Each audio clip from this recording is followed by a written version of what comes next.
Hey, how's it going? Got a few project blades here I'm working on. And this one I'll go into a little more detail just shortly, but I'm just really liking it. I generally don't do asymmetric grinds, at least intentionally. And this little Kiridashi style blade is chisel ground. Not only is it chisel ground, it was clay backed and had a special heat treat. I'll get into that in a minute. The material I'm using on these three blades, I've actually got a fourth out in the shop that I didn't get ground last night because it was just getting a little too cold to be comfortable out there. The material I'm using on these three blades is actually antique buggy or carriage spring, whatever you want to call it. It's an antique spring steel. And one thing I found with this particular set of springs, and it's pretty damn cool, and that is when etched, it exhibits a pattern. Why does it do that? Because this is not a homogeneous alloy. This is actually the springs were welded up from other pieces of stock and forged out. So now this one was also clay backed. It's only had been through one etch, and it was getting cold, and I didn't have the heat for proper temps to be a catalyst on this. But you can actually start to see some of the hamon because this was also clay backed. I don't know if you can from that angle or not. But it's starting to come out. And what I did, I ran these up to 220 and then got out my surface conditioners, which I absolutely love my surface conditioners. And went from there. In fact, this was only with the maroon surface conditioner after running up to 220, I believe it was. Now this is mono tempered, through hardened mono tempered. Antique buggy spring, and I'm actually going to use it since I kept some of this forged texture, some of the pitting that was original to the spring stock. I kept some of it. This is going to end up being one of my tribal knives, very similar to some of my copper blades, but in a little better material for someone who wants something that is going to hold an edge better, that's not going to bend and stay bent, something that's just going to make a neat little neck knife, or perhaps native inspired belt knife. This would work well. And at some point, because I do a lot of dagger style blades and dag blades as it is with the notches, this one's not notched, so it's just going to be a knife. I really need to start doing some gun stock war clubs, which I intend to do very shortly. With that being said, I'm moving my table. Sorry, it's making the computer bounce here.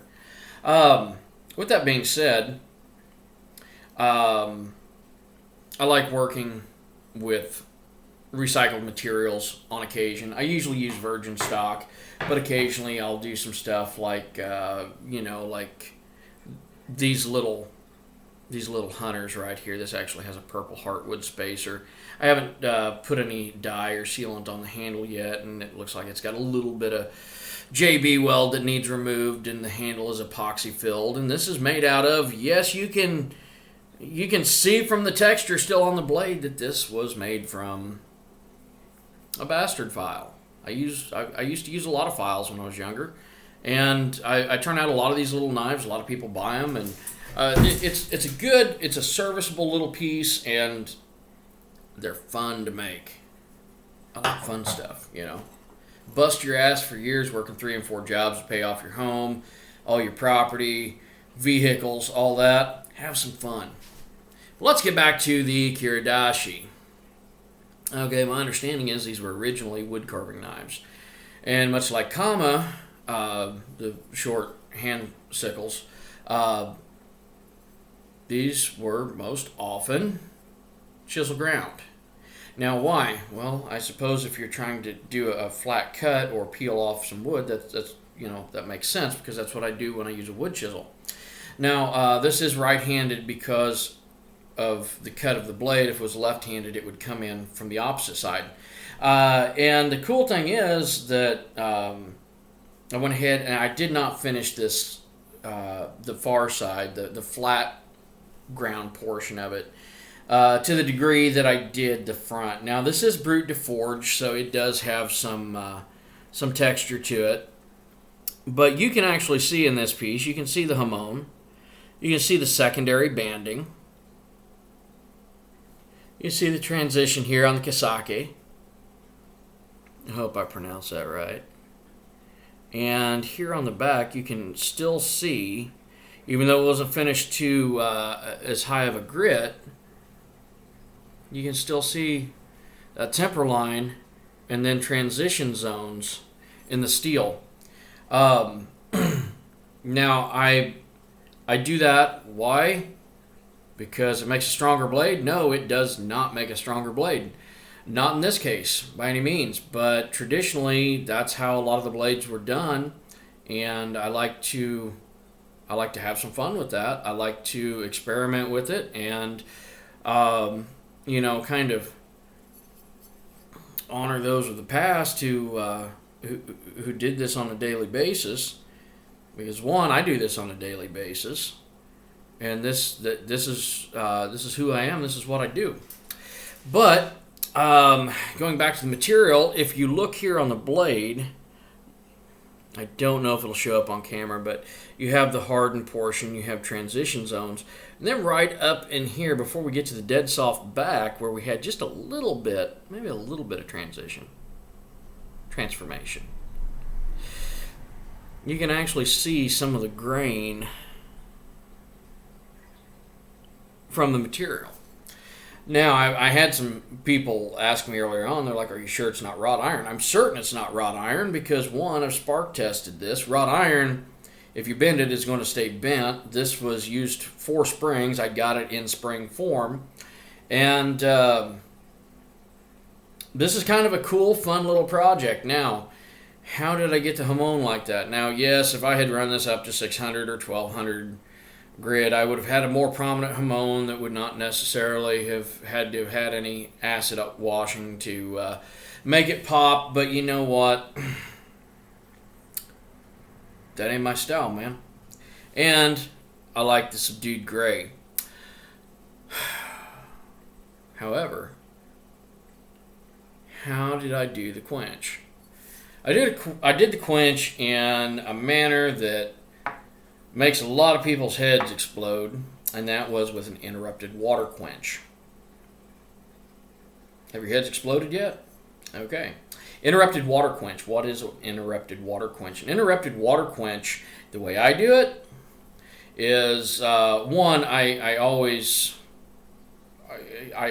clay back when I do this. What I will do, I will apply my clay, my refractory rather. I put this blade into the forge. I don't let it soak because I don't want the rest of the blade to come up to temp. I only want the edge, the portion I'm going to harden, to come up to temperature. When that comes up to temp, I let it set just briefly. I have oil preheated and I also have water of a specific temperature. I will take this. I quickly go into the oil and then the water. I don't go for more than 2-3 seconds at very maximum for the interruption in between the quenches. I end up with a very clear, very white martensitic edge. It removes the scale efficiently in the process.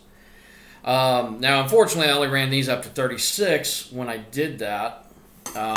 This was oil quench. And this particular piece here was an interrupted quench.